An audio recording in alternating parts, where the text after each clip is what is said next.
안녕하십니까. 중요한 뉴스들이 쏟아져 나오는데 지난주 조금 바쁜 일이 있어서 하루 걸러서 이렇게 올렸습니다. 최대한 자주 올리도록 하겠습니다. 김문수 후보 끝까지 간다. 쌍권 엽기적인 김문수 죽이기. 정치 퇴물들 권력욕에 눈이 뒤집혔다. 프랑스의 라팔 전투기가 중국제 PL-15E에 요격되었나, 여기에 대해서 좀 알아보겠습니다. 먼저 한국 소식부터 말씀드리겠습니다. 디테일한 내용은 여러분도 잘 아실 겁니다. 지금 김문수 후보와 이제 한덕수 후보가 단일화를 한다. 그런데 후보 단일화가 문제가 아닙니다. 여기에는 이 국힘당, 그리고 크게 보면은 대한민국 정당 정치 문제점이 고스란히 녹아 있습니다. 그리고 국힘당은 글자 그대로 생존의 기로에 섰습니다. 만약 김문수가 쌍권에 굴복하게 되면은 국힘당은 이제 완전히 사라지게 됩니다. 국힘당은 대한민국 보수정치 세력을 대변한다고 합니다. 그런데 이게 거짓말이라는 거 여러분들 잘 아시죠? 그러나 어쨌든 명맥을 유지하면서 이렇게 지금까지 버텨왔습니다. 만약 김문수가 쌍권에 굴복하게 되면은 국힘당의 존재 의미 이런 것은 완전히 사라지게 되는 겁니다. 그리고 그날로 국힘당은 이제 끝나버리는 거죠. 새로운 대한정치 세력이 나오든 아니면은 대한민국의 보수 정치 세력은 글자 그대로 완전히 지하 밑바닥으로 들어가든 이 두 가지 시나리오만 존재하는 겁니다. 이 한겨레 기사인데 경선 1위 김문수에게 내려놓을 용기 먼저 희생해라 권영세가 압박을 한다. 이것은 한덕수가 대통령 후보가 된다는 것을 전제로 한 겁니다. 그리고 지금 쌍권은 이것을 숨기지 않습니다. 며칠 전까지만 해도 둘이 이제 여론조사를 하든 뭘 하든 이렇게 단일화를 해야 된다. 이런 식으로 이야기를 했죠. 김문수는 단순 경선 1위가 아닙니다. 국힘당의 대통령 후보로 이제 결정이 된 겁니다. 대부분의 이제 국힘당 당원들, 그리고 여기 여론조사에 참여했던 국민들, 그들은 이 김문수가 대통령 후보가 되는구나 이렇게 알고 일단 이제 표를 던진 겁니다. 그렇기 때문에 국힘당의 공식적인 대통령 후보는 김문수입니다. 등록만 하지 않았을 뿐이죠. 그런데 그 이전에 이제 이 쌍권은 김문수를 내세우고 그 전에 이제 좀 장애물이 된다고 생각했던 홍준표라든가 이런 사람들을 떨어뜨린 거죠.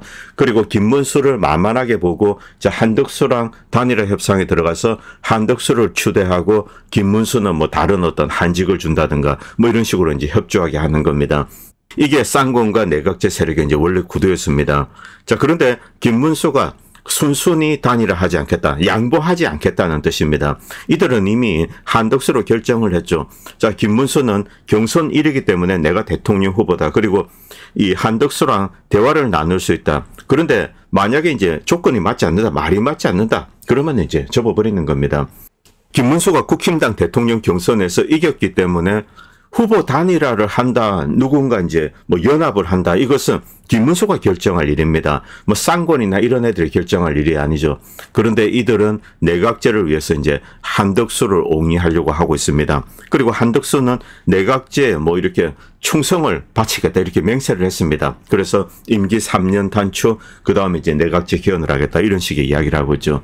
그런데 이것을 둘러싸고 지금 충돌, 여러분들 다 아시는 내용입니다. 조금 전에 조선일보에서 이런 기사가 올랐습니다. 이 국힘당은 김문수와 한덕수 회동 결과랑 상관없이 무조건 이제 여론조사를 진행하겠다. 그래서 이제 어떤 조작을 하겠죠. 한덕수가 여론조사에서 김문수를 이기고 있다. 이건 새빨간 거짓말입니다. 그런데 어쨌든 이런 결과를 가지고 와서 김문수를 밀어내기 위해서 노력을 할 거죠. 이렇게 하겠다고 이제 심야 비대위를 열고 당 선관위 회의에서 이제 의결을 했습니다. 그런데 당 선관위든 뭐든 상관없습니다. 국힘당 전체에서 내부 경선을 해서 김문수가 대통령 후보로 결정이 된 겁니다. 이제 등록을 해야 되죠. 그런데 등록을 거부하고, 그리고 당 차원에서 후보를 도와야 됩니다. 이것도 거부하고 한덕수랑 단일화해야 된다. 한덕수는 직업적 정치인이 아닙니다. 그리고 이 정계에 진출한 적도 없습니다. 관료로서 이제 여러 정권을 거치면서 출세해 왔던 인물이죠. 그리고 윤통이 데리고 왔습니다. 갑자기 지금 이제 대통령 후보군으로 이렇게 떠오르고 여론조사를 해서 이기고 있네 마네 이런 이야기를 하고 있죠. 물론 이 밑밥을 까는 것은 이 내각제 세력의 이제 중추적인 역할을 하고 있는 조중동입니다. 이 조중동은 이런 기사도 올립니다. 국힘당원 86.7%, 후보 등록 5월 11일 이전에 단일화해야 된다. 물론 다른 후보들을 끌어들여 와서 단일화를 하면서 이렇게 연합을 하는 거, 이것은 선거의 득표에 도움이 됩니다. 그런데 한덕수란 존재는 이 보수 세력 전체에 있어서 이방인에 지나지 않습니다. 윤이 데려온 인물에 지나지 않죠. 그런데 갑자기 이렇게 부상한 겁니다. 그리고 한 지지 세력, 이 실체 없습니다. 이 조중동이 다 거짓말하는 거죠. 그리고 국힘당 지도부가 거짓말하고 있습니다. 그런데 김문수와 이제 한덕수가 만났습니다. 당연히 좋지 않은 결과를 봤습니다. 저는 그저께까지는 김문수 후보가 내각제 세력에 굴복할 건지, 만약 싸운다면 어디까지 싸울 건지, 대충 싸우다 말 건지, 여기에 대해서 이제 뭐 정확한 정보가 없죠. 그 사람이 어떤 결정을 할 수 있을지 모릅니다. 그런데 김문수 후보가 끝까지 싸우겠다고 작심을 했습니다. 여러 가지 이유가 있을 수 있습니다. 뭐 권성동이가 뭐 어린 놈이 이제 반말 찍찍하고 김문수 후보에게 그래서 자존심 상해서 개인적인 사감으로 끝까지 싸우겠다 이런 결심을 했을 수가 있고, 이대로 내버려 두면은 국힘당 보수 세력은 완전히 몰락한다. 그래서 이제 끝까지 싸우겠다. 이런 결심을 했을 수가 있습니다. 그리고 배후에 내각제 추진 세력의 정체를 알고 그들을 꺾어야 되겠다. 이런 결심을 했을 수가 있죠. 이건 아주 좋게 생각한 겁니다.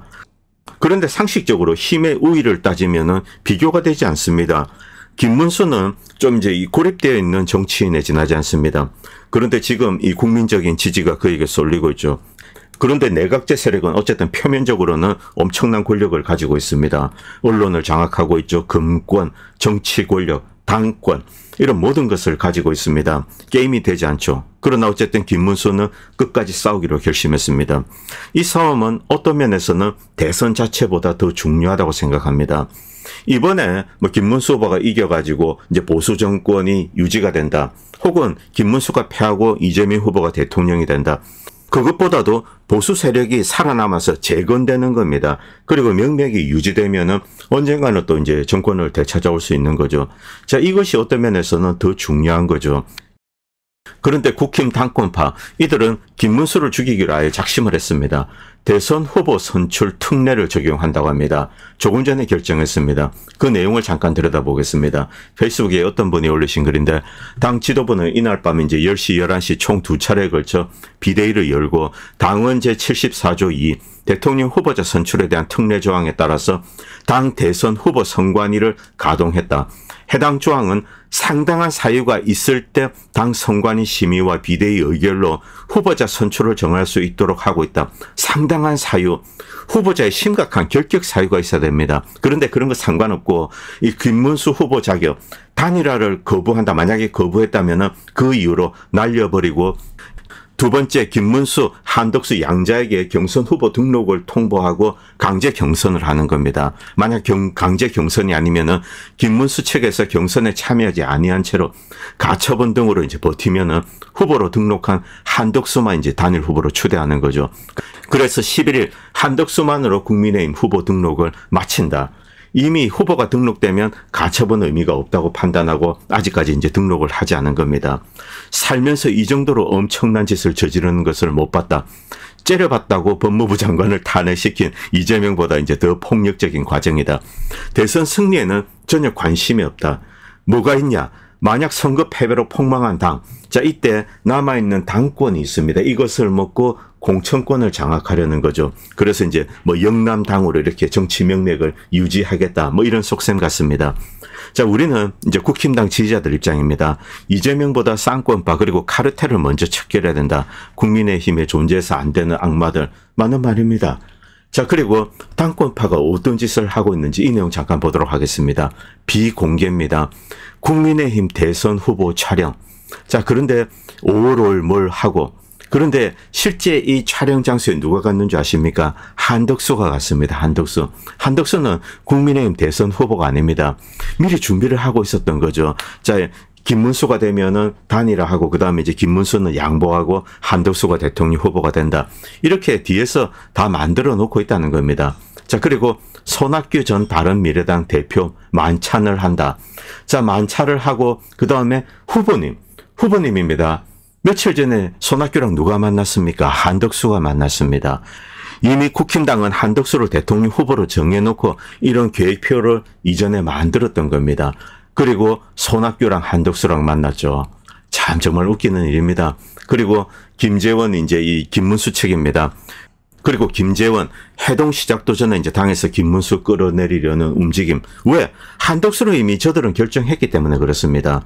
자, 권영세, 황우여 찾아서 회동 결렬 가능성 크다고 말해라 이렇게 이야기했고, 권영세, 황우여의 후보 다시 정하는 절차 진행해달라 요구를 했습니다. 자, 이제 뭐 다 드러나고 있습니다. 정대철, 지금 뭐 정치 늙은 퇴물들 지금 다 몰려들고 있습니다. 권영세가 단일화 만들어달라 부탁. 그리고 손학규 만난 한덕수. 자, 5월 바로 그 자리에 이 국힘당 후보가 손학규랑 만난다. 그날 그 자리에 한덕수가 나왔습니다. 한덕수 만나서 뭐 많이 깨우쳐달라 이렇게 손학규에 부탁하고 중도 확장 선점 포석을 하고 있습니다. 자, 내각제 세력. 바로 이 배후에는 정치 퇴물들, 늙은 떨거지들이 있다는 겁니다. 그리고 정세균, 이낙연, 얘네들도 이제 숟가락 들고 이렇게 오는 거죠. 자, 정세균 영입시도 호남 표심 겨냥한다. 한덕수 측입니다. 이제 그림은 빤합니다. 여러분들도 다들 보시겠지만, 자, 이 기득권 세력들, 늙은 퇴물들이 내각제로 마지막 권력의 부스라기를 잡기 위해서 이렇게 몰려든 겁니다. 내각제라는 것 자체가 권력 분점입니다. 그리고 이들에게 중요한 것이 무엇일까요? 지역구를 장악하는 겁니다. 그리고 자기 자식들에게 이렇게 물려주는 겁니다. 실제로 지금 거론되고 있는 늙은 퇴물들, 이 대부분 뭐 자식이나 혹은 조카 이런 사람들이 정치 후보군으로 이렇게 있고 이들의 이제 성장을 돕고 있습니다. 뭐 지금 아직 공천을 받지 못했다고 하더라도 뭐 지역교회 뭐 이런 게 일을 하고 있고 그러고 있습니다. 그리고 내각제가 되면은 각 지역구를 장악하고 이렇게 이제 지역구를 세습하게 되는 거죠. 정치 권력을 후대에 물려주게 되는 겁니다. 일본이 하고 있는 짓과 똑같습니다. 일본에는 뭐 좀 룰이 있다고 합니다. 비록 뭐 이렇게 지역구를 세습하고 뭐 이런 일은 벌어지고 있지만 이들 모두 뭐 국가를 위해서 일을 한다. 그리고 국민들도 이들 엘리트 계급이 국가를 위해서 일을 한다. 이런 기대를 가지고 있는데 만약 그들 중에 일부가 이제 배신을 한다. 이때는 또 엄청나게 비난을 하는 거죠. 그런데 한국 정치인들 꼬라지를 한번 보시기 바랍니다. 이 김무성이라든가 뒤에 있는 퇴물들. 그리고 권성동 오늘부터 이제 단식 투쟁한다고 합니다. 단일화 될 때까지. 김무성, 유준상도 이제 단일화 이제 될 때까지 단식을 하겠다고 합니다. 단일화 해서는 안 되죠. 이 세 사람 때문이라도 단일화 해서는 안 됩니다. 오늘 페이스북 친구분께서 이제 이런 걸 올리셨습니다. 2017년 사기 탄핵 이후로 자, 이제 이번에는 어쩌고 다음번에 또 어쩌고 이런 식으로 이제 얼렁뚱땅 국힘당은 넘어왔습니다. 2017년에는 이제 문재인 찍으란 말이냐, 그리고 이제 3년 전에는 이재명 찍으란 말이냐, 이게 보수 진영의 유행어가 되었습니다. 질 때 지더라도 최선을 다하면 이길 수 있다는 생각은 하지 않고 저 사람은 안 돼. 그래서 이쪽 후보가 잘못된 사람이라고 하더라도 얘 찍어야 돼. 이런 식의 이야기를 해왔던 거죠. 질 때 지더라도 최선을 다해야 됩니다. 그게 다 이념의 소홀해서 그런 거다. 정당의 출발은 이념 아닌가. 민주당 얘들 욕할 것 없다.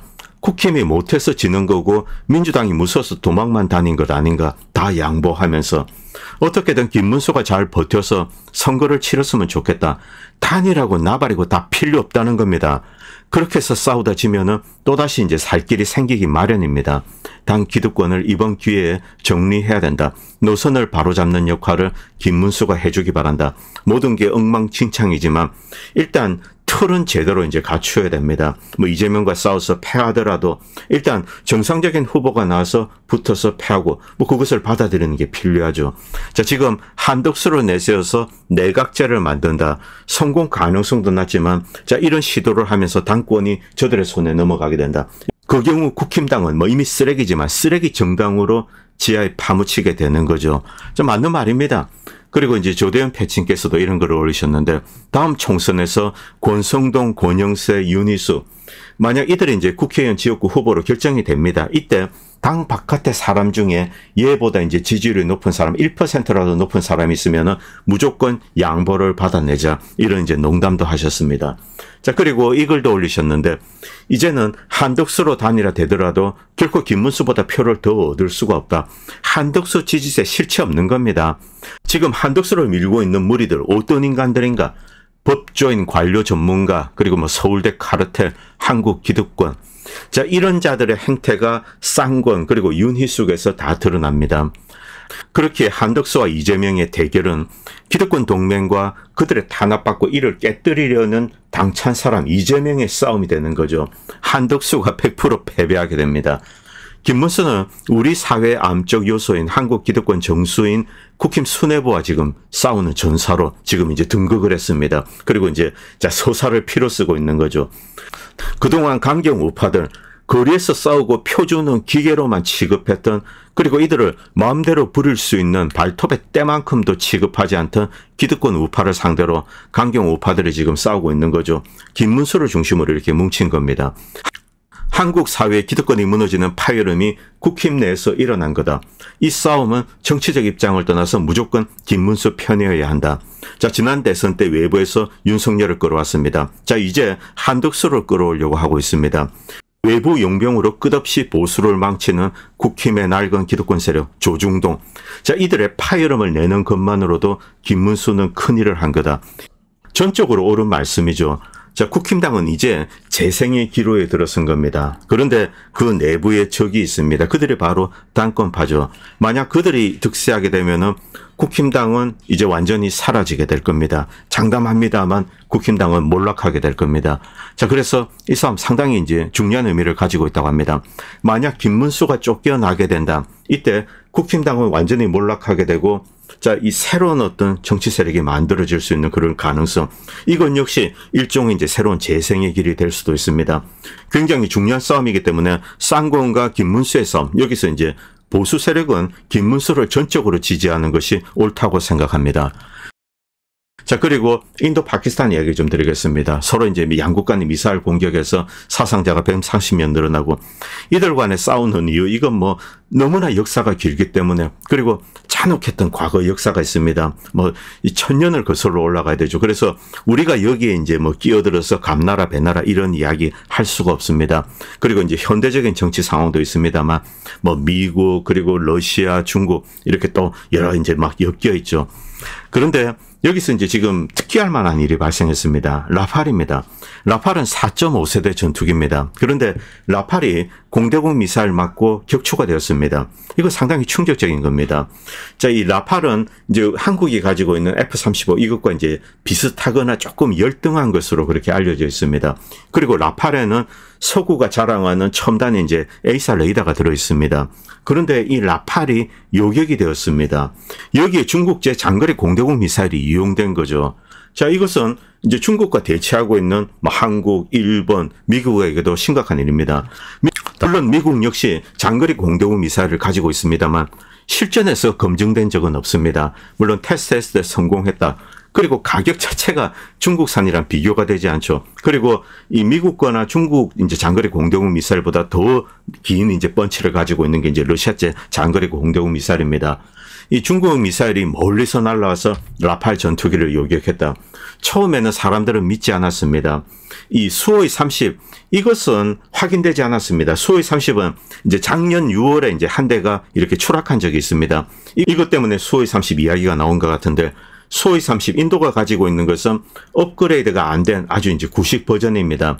러시아에서는 인도에 자, 이것을 업그레이드한다 이렇게 이제 이야기를 했는데 비용이 들죠. 그런데 이제 인도는 지금까지 거부해 왔습니다. 그래서 장거리 공대공 미사일 맞고 요격될 가능성 아주 높습니다. 그리고 미라지 2000 이것도 역시 가능합니다.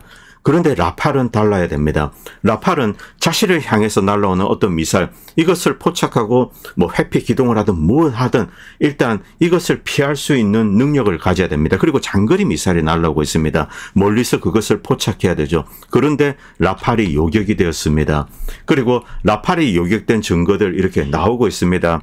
어제까지는 이것은 가짜 뉴스로 치부가 되었습니다. 그런데 라팔의 어떤 이제 파편들 이런 것들이 나오기 때문에 입증이 된 거죠. 그리고 라팔의 잔해로 추정되는 이제 사진들이 이렇게 올라오고 있습니다. 그래서 라팔이 격추된 것은 맞는 것 같습니다. 그리고 인도 정부도 공식적으로 세대를 잃었다 이렇게 이제 발표를 했습니다. 라팔이 요격되었는지 그것은 아직 밝히지 않고 있습니다. 그리고 이번에 라팔을 요격한 이제 파키스탄의 이 기체는 J-17입니다. 청두, 젠도 이제 17이죠. 우리가 F-16 짝퉁이라고 놀렸던 바로 그 비행기입니다.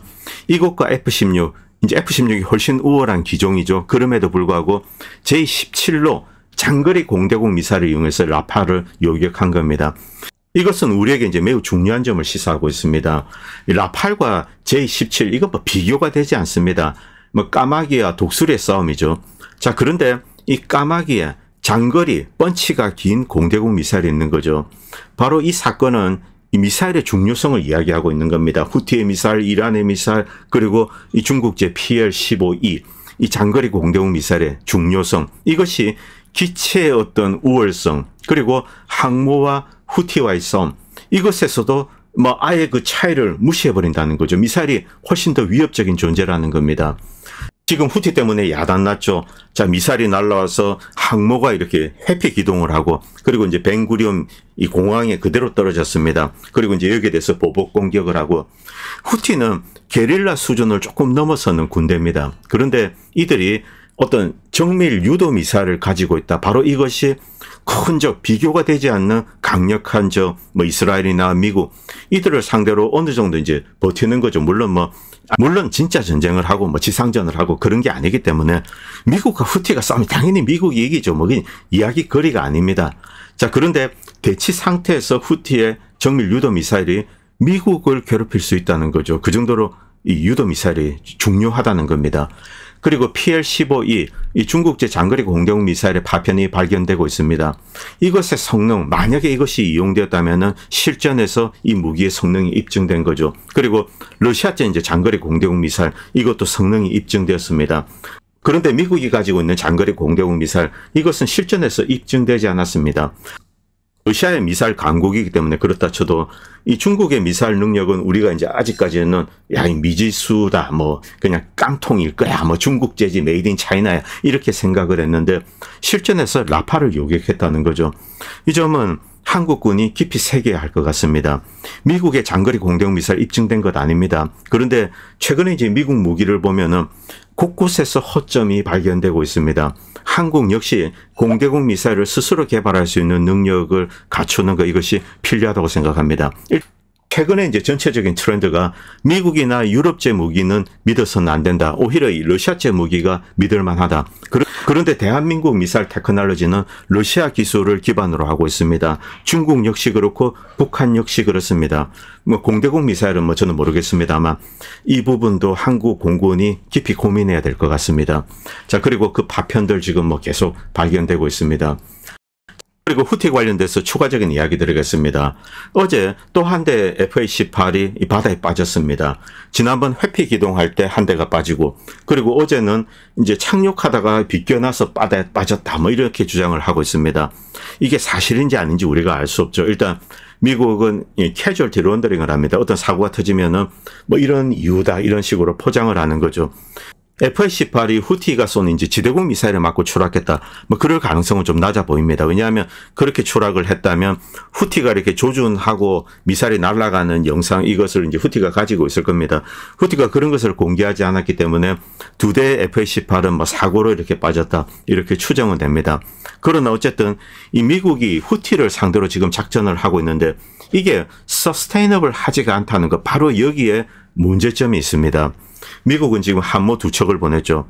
지금까지 이제 미국의 어떤 전력을 이렇게 이제 쭉 추적해 보면은 어떤 전쟁이 터졌을 경우 미국은 2.5에서 3대 정도의 항모, 이것만 이용 가능하다. 3개의 항모 전단 혹은 2.5, 이제 2대 항모가 있으면 한 대는 이제 뭐 상륙함 이런 거겠죠. 자, 이 정도만 만들어서 이제 전쟁에 투입할 수 있다. 이게 지금 현재 미국의 미 해군의 전력의 한계다. 이런 글이 여기저기서 올라오고 있습니다. 미 해군의 문제, 트럼프 대통령이 들어서서 함정 구축함을 추가로 만들어야 된다, 잠수함을 만들어야 된다, 이렇게 하는 이유도 미 해군에 심각한 문제가 있다, 우리가 모르는 어떤 문제가 있다, 이 사실을 트럼프 이제 뭐 헤그세스나 이들도 알고 있기 때문에 구축함을 만들기 위해서 뭐 한국에도 가고 일본에도 가고 그런 게 아닌가. 항모가 뭐 예를 들면 이제 11대가 있다. 그리고 이지스함, 알레브 구축함이 미국 주력 전함입니다. 자, 이게 72척 있다고 하더라도 이 중에 실전에 투입할 수 있는 거는 그렇게 많지가 않다는 거죠. 뭐 한 40척, 50척 이 정도 이야기하고 있습니다. 그런데 이들이 나아가서 전쟁에서 뭐 한 10척이 깨졌다. 이때 대체가 불가능하다는 거죠. 함정을 건조하려면 뭐 1년, 2년 이렇게 걸리는 거죠. 이런 상태로는 고강도 전쟁을 할 수가 없다는 겁니다. 고강도 전쟁을 하면은 혹은 미국을 괴롭힐 수 있는 상대를 이제 뭐 예를 들면 중국이다, 러시아다. 이 경우 미군도 이제 피해를 피할 수가 없습니다. 이때 대체 가능해야 되는데 미국은 대체 가능한 생산 기반이 사라졌다는 거죠. 제적 공동화, 이게 미국의 전력과 직접적으로 연관이 된다는 겁니다.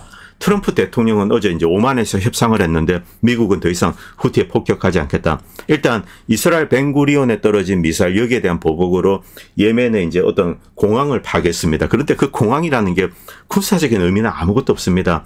후티의 공군은 없습니다. 그래서 뭐 민항기 조그만한 이제 비행기만 있고, 그 사진에 올라온 예멘 공항 뭐 사이즈를 봐서는 뭐 조그만한 공항이 지나지 않습니다. 뭐 한국 같으면은 뭐 사천에 있는 거 혹은 여수에 있는 거 작은 공항이죠.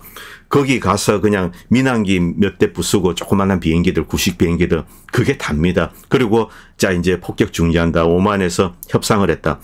그런데 미국은 지금 항모도 그렇고 돌아올 수밖에 없는 그런 상황입니다. 자, 뭐 회피 기동하면서 파손이 일어났을 수도 있고, 그리고 무엇보다 중요한 것은 항모를 방어할 수 있는 대공 시스템. 자, 대공 미사일 뭐 수직 발사관에 시스페로가 들어갑니다.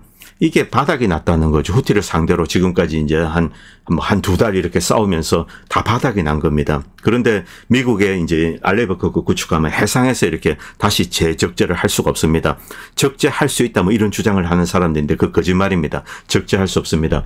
결국은 다시 보급을 하러 가야 됩니다. 그런데 미 해군에 뭐 이 대공 미사일이나 이런 것을 보급할 수 있는 곳, 가장 가까운 곳은 바레인이죠. 그런데 그 바로 위에는 이란이 있습니다. 뭐 지금의 이란과 이제 긴장 관계를 봐서는 이제 페르시아만으로 들어가지 않는 게 좋습니다. 결국 뭐 이탈리아나 본토로 돌아와야 되죠. 그런데 한 두 달 동안 싸웠기 때문에 이제 뭐 다들 지친 상태입니다. 그래서 미국으로 돌아올 가능성이 높죠. 결국 이 트루먼 함대가 미국으로 돌아오기 때문에 이제 후티에 폭격을 할 수가 없습니다. 그래서 이제 후티와 협상을 하고 폭격을 중단하자 이렇게 발표한 것이 아닌가. 이게 뭐 맞을 가능성이 아주 높죠. 자, 그리고 MQ-9 리퍼 2023년 이제 후티를 상대로 이렇게 미국이 작전을 하면서 지금까지 22대를 잃었습니다. 엄청난 양이죠. 자, 이 MQ-9은 그동안 중동이나 아프리카에서 매우 유용한 도구로 이렇게 활용되어 왔습니다. 그런데 이게 후티 같은 정규군도 아닌 게릴라 수준보다 조금 뛰어난 군대, 이들이 가진 대공 시스템에도 무력화된다는 거죠. 그래서 지대공 미사일, 공대공 미사일, 지대지 미사일, 자, 이 미사일의 중요성이 점점 더 강화되고 있고, 자, 이것은 정밀 유도가 보편화되고 있기 때문에 그렇습니다. 위성을 이용해서 유도를 하는 거죠. 후티에 어떤 위성 서비스를 제공하는 세력이 있을 겁니다. 러시아인지 중국인지 그것은 모르겠습니다만 많은 사람들은 이제 중국을 겨냥하고 있죠. 실제 이 중국의 바이두는 이란에 군사위성 서비스를 제공하고 있습니다. 이란도 자체적인 것을 띄웁니다만 GPS 유도 같은 경우 중국의 이제 이 바이두 시스템에 의존을 하고 있다고 합니다. 러시아, 중국, 미국, 뭐 우주에서든 아니면 하늘에서든 자, 이 미사일을 유도할 수 있는 능력을 가진 나라들, 이들이 어떤 전쟁에 개입하게 되면은 미국처럼 이제 강한 군대를 가지고 있는 나라도 상당히 이제 이 골치를 썩혀야 되는 거죠. 이 전쟁 상황이 갈수록 이렇게 어려워지는 것. 자, 그리고 한국군도 이제 여기에 대응을 해야 된다고 생각합니다. 오늘 방송은 여기까지 하고 내일은 관세 전쟁에 대한 이야기를 이제 추가적으로 올리겠습니다. 감사합니다. 본 채널은 시청자님들의 후원으로 유지됩니다. 여러분의 도움은 작은 미디어에 큰 도움이 됩니다. 감사합니다.